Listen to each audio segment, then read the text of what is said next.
और गोल्ड में मुझे लगता है कि अगर गिरावट आई तो, और आपने देखा भी पीछे जब गिरावट आई हम्म। बजट के आसपास, हम्म। तो वो गिरावट चांदी में, कहीं चांदी $120 से गिर के एक समय $70 से नीचे चली गई। जी। यानी कि 4,20,000 से गिर के लगभग 2,40,000 के आसपास आ गई। बिल्कुल। और सोना जो था 1,80,000 से गिर के 1,40,50 के बीच में आया।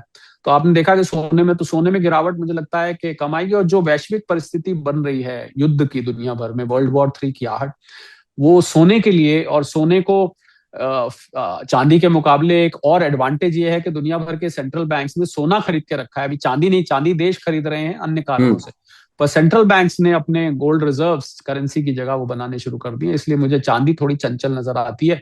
चांदी में बहुत कम मात्रा में पैसा आप निवेश करें, सोने के का ज्यादा कर सकते हैं अपने इन्वेस्टमेंट एडवाइजर से सलाह लेके, जैसा वो करें। जी। शरद जी, मैं आपसे आखिर के मेरे दो सवाल हैं बस। एक पहला सवाल कि बजट में इस बार कहा गया कि सोने पे, आयात पे, जो भी अगर मैं घूमने जाता हूँ वहां से सोना जो लेके आता हूँ वो मैं ज्यादा लेके आ सकता हूँ। तो इसके पीछे सरकार का क्या मास्टरमाइंड है? क्या सोने को एक तरह से काइंड ऑफ स्टॉक जो है बढ़ाना चाहती है सरकार भारत देश के अंदर? क्योंकि जिस हिसाब से परिस्थितियां चल रही हैं पूरे विश्व में, तो जिस देश के पास ज्यादा सोना वो उतना ज्यादा मजबूत।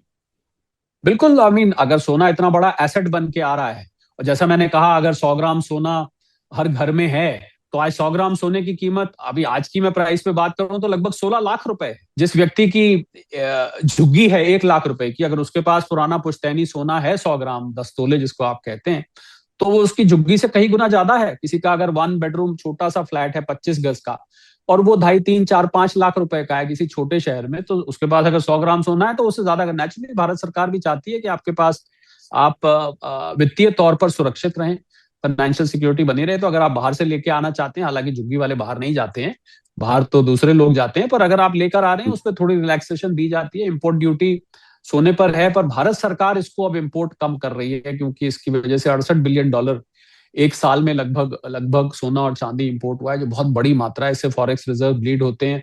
और चांदी का अगर हम इंडस्ट्रियल यूज छोड़ दें तो सोना खाली ज्वेलरी बनाने में काम आता है, और किसी काम में नहीं आता है। सोना सोना का वैल्यू खाली ज्वेलरी में है या निवेश में है।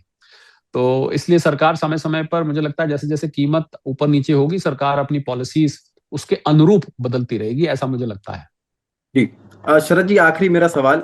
100 रुपए से मैं क्या सोना खरीदना शुरू कर सकता हूं ऑनलाइन? और साथ के साथ ऐसे कोई 5 शेयर्स या स्टॉक जिनमें मैं पैसा लगाना शुरू कर सकता हूं, तो 100 रुपए से आने वाले 10 या 20 साल बाद मैं लखपति तो हो जाऊं। मैं स्टॉक्स का नाम नहीं लेता हूं कभी भी ऑनलाइन, तो आपके दूसरे सवाल का तो मैं जवाब नहीं देना चाहूंगा। सोना आप बिल्कुल ले सकते हैं। आप डिजिटल गोल्ड कुछ कंपनीज ने चला रखा है, मैं उनका यहाँ नाम नहीं लेता हूँ, कुछ ज्वेलर्स ने चला रखा है, वो अगर उनका ऑप्शन होता है कर सकते हैं। हालांकि वो सेबी रेगुलेटेड नहीं है, ये मैं आपको सतर्क करना चाहूंगा।